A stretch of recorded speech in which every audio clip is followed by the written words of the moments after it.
안녕하세요, 여러분. 구독과 좋아요 부탁드리고요. 상장한 지 얼마 안 된 기업들을 리뷰하고 있습니다. 이번 영상에서는 어제 소파이가 장 시작하자마자 굉장히 좋은 흐름이었고요. 장 마감까지도 꽤 상승을 한 채로 마감을 했는데 다른 기업들이 꽤 많이 하락했던 거에 비하면 좋은 모습이고 제 생각에는 아마 이 상승은 대출 관련 기업이기 때문에 라고 보여지는데 다들 아시겠지만 업스타트가 굉장히 크게 반등했고 상승했습니다. 실적이 좋았고 앞으로의 가이던스 역시 좋은 이유였는데 뭐 바이백도 있었고요. 다만 이 상승이 대출 관련 기업들에게는 영향을 줄 수밖에 없는 이슈이지 않나 싶습니다. 왜냐하면 업스타트 역시 상승을 했고 소파이 랜딩 클럽 상승을 했습니다. 우리가 익히 알고 있는 많은 핀테크 중에서 대출 관련이 포함되어 있는 직접적인 기업들이 상승을 한 건데 업스타트나 소파이 랜딩 클럽 대출을 직접 해주거나 대출을 연계해주거나 하는 서비스를 하는 기업인데 랜딩 클럽의 실적이 4분기에 좋았고요. 업스타트 역시도 좋았습니다. 이렇다 보니까 적어도 대출 관련해서는 4분기 실적은 좋구나 라는 걸 어느 정도 짐작해 볼 수 있는 내용이 있고 업스타트는 이거 말고도 바이백도 있었고 여러모로 좀 좋은 소식이 많았습니다만 소파이도 현재까지는 대출 관련 비중이 높습니다. 네. 아직까지도 이렇고요. 2025년쯤 돼야 비로소 50% 아래쯤으로 내려오기 때문에 아직까지는 대출 관련 실적이 잘 나오면 그냥 좋은 겁니다. 네. 다른 게 뭐 안 나온 걸 충분히 상쇄시킬 수 있는 정도의 대출의 비중이 큰 정도라서 아직까지는 대출이 진짜 중요하다. 근데 다른 기업들은 좋았다. 물론 랜딩 클럽이야 앞으로의 가이던스 문제가 조금 있었어서 떨어진 건데 그래도 네 일단 4분기는 좋았다는 거에 네 소파이도 역시 4분기는 나쁘지 않을 거라는 짐작을 해볼 수 있는 요소인 것 같습니다.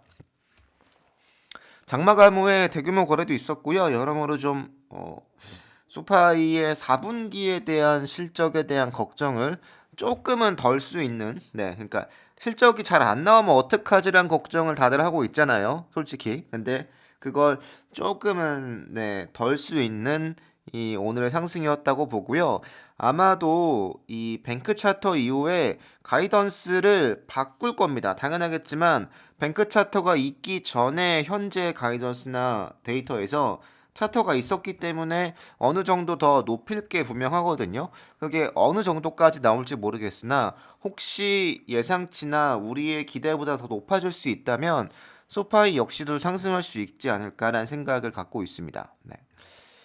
두 번째는 로블록스인데요. 굉장히 어제 핫했던 기업이죠. 하락이 굉장히 큰 폭으로 하락을 했는데 이 정도까지 하락을 할 정도일진 모르겠으나 실적이 전반적으로 안 좋은 게 맞습니다. 컨퍼런스 콜에서도 대체로 그 내용들에 대한 질문이 많았고요. 그래서 왜 떨어졌는지는 일단 실적이 안 좋았던 거지만 세부적으로 어떤 문제가 있었는지 컨퍼런스 콜 내용을 좀 가져와서 여러분께 말씀드리겠습니다. 일단 실적은 안 좋았다라는 걸로 넘어가겠습니다. 네. 이번 컨퍼런스 콜 내용을 가지고 왔는데요. 정리해보자면, 17세에서 24세 사용자가 굉장히 많이 증가했고요. 여전히 우리의 플랫폼은 굉장히 강력한 플랫폼이다. 라는 걸 강조하고 이 컨퍼런스 콜을 시작하고 있습니다. 더불어서 국제적인 확장이 계속 더 가속화되고 있기 때문에 앞으로의 성장도 역시 좋을 거고 다양한 기업들과의 파트너십을 통해서 더욱더 이 활성 사용자나 이 유입을 늘릴 수 있다는 자신감을 내비치고 있는데요.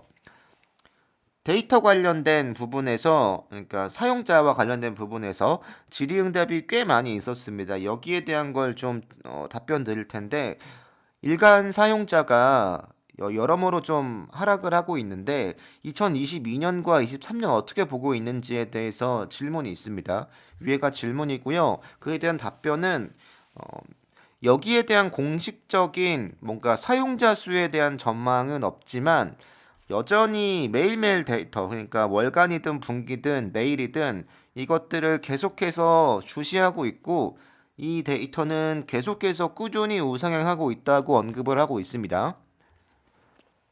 더불어서 예약 관련이죠. 그러니까 뭔가 매출을 일으킬 수 있는 것과 사용자, 이 활성 사용자는 결코 비례하진 않는다라고 이야기하고 있는데요. 여기서 언급하고 있는 건 뭔가 예약 증가율은 주중보다는 주말이 얼마나 더 많은지와 연관이 있다고 하고 있습니다. 이 얘기인즉슨 조금 다르게 생각하면 코로나가 더 많아지고 집에 머무는 시간이 많아진다면 로블록스의 실적이 더 좋아질 수 있다는 걸 언급하고 있는 건데, 성장률은 평일에는 지금 하락을 하고 있는 중이라고 하고 있고, 당연하겠지만 더 많이 출근을 하고 있다 보니까 사무실로 복귀하고 있으니까 그렇겠죠.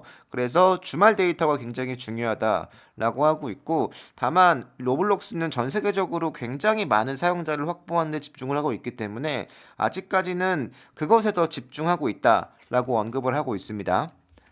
두 번째는 리오프닝 관련된 질문인데요. 위의 질문과 조금 이어지는 내용일 수 있습니다. 결국은 이 코로나가 지나고 있는 시점이잖아요. 뭔가 더 사무실로 복귀하고 있고 게임을 접할 수 있는 환경이 조금 더 물리적으로 멀어지다 보니까 여기에 대한 생각을 묻고 있는데, 여기에 대한 답변은 로블록스는 글로벌한 플랫폼이기 때문에 이 리오프닝과 나라마다의 상황이 좀 다르다라고 이야기하고 있고, 각 나라마다의 어떤 정책이나 이런 것들이 좀 다르기 때문에 여기서는 특성이 다르다는 걸 좀 강조하고 있고요. 그리고 다양한 브랜드와의 파트너십을 통해서 어떻게 고객들에게 경험을 더 줄 수 있고 어떻게 유입시킬 수 있는지에 대한 걸 질문하고 있는데요. 여기에 대한 답변은 구티나 반스나 나이키 등등과 같이 파트너십을 맺어서 몰입형 3D 상호작용을 통해서 브랜드와 협업하는 방법을 현재 계속 추진하고 앞으로도 그럴 것이라고 이야기하고 있고, 아마도 이것은 인쇄물이나 이미지, 비디오 그 이상의 경험을 제공할 것이라고 이야기하고 있습니다. 이러한 굉장히 많은 브랜드와의 협업이나 파트너십 등등을 통해서 계속해서 로블록스로 유입을 시키기 위한 방법을 추가할 것이라고 이야기하고 있고, 더불어서 계속 이런 질문이 많습니다. 사용자 수에 대한 증감에 대한 질문이 많은데, 어떤 연령 그룹이 현재 로블록스를 주도하고 있는지, 또 빠르게 성장하지 않고 있는지에 대한 질문을 했는데요. 북미 관련된 사용자 수에 대한 질문이었습니다. 앞으로 어떨 것이냐에 대한 질문인데, 4분기에는 일반적으로 하락하는 게 일반적이다 라고 이야기하고 있고, 3분기에 비교하면 3분기가 높은 것일 뿐 4분기가 낮아지는 건 어느 정도 예상을 하고 있던 거라고 하고 있는데, 10월과 11월은 특히 그렇다고요.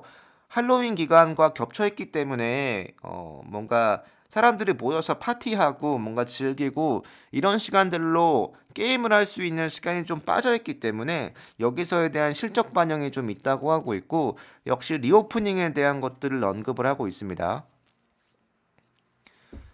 더불어서 매년 성장하는 성장률에 대해서 이야기하고 있는데 앞으로도 그럴 수 있는지에 대해서 이야기하고 있습니다. 거기에 대한 답변은 여전히 17세에서 24세는 순차적으로 성장을 하고 있다고 언급을 하고 있는데, 문제는 여기에 포함되지 않는 고령 사용자에 의해서 진정한 로블록스의 성장을 이룰 수 있다고 하고 있습니다. 그러니까 17세에서 24세는 제가 볼 때 어느 정도 로블록스 입장에서 굳이 비교하자면 잡은 물고기에 가깝다고 봅니다. 그러니까 이 연령대에 있는 사용자들은 꾸준히 늘어날 것이고 계속해서 로블록스의 뭔가 사용자 수 확보에 도움을 주겠지만, 결국은 로블록스가 꿈꾸는 궁극적인 성장을 하기 위해서는 결국은 그보다 나이가 많은 고령 사용자를 잡아야 하기 때문에 고령 사용자에 대한 마케팅과 여러모로 그쪽 사용자 기반을 넓힌다는 데 집중을 하고 할 것이다 라고 이야기하고 있습니다. 전반적으로 사용자 수 증감에 대한 질문이 굉장히 많이 있었고, 제가 보더라도 관련돼서 좀 우려되는 부분이 있긴 하지만 그럼에도 불구하고 충분히 앞으로 성장 가능성이 많은 기업이라고 생각을 하고 있습니다. 네. 이 내용은 여기서 마치겠습니다. 여러분 감사합니다.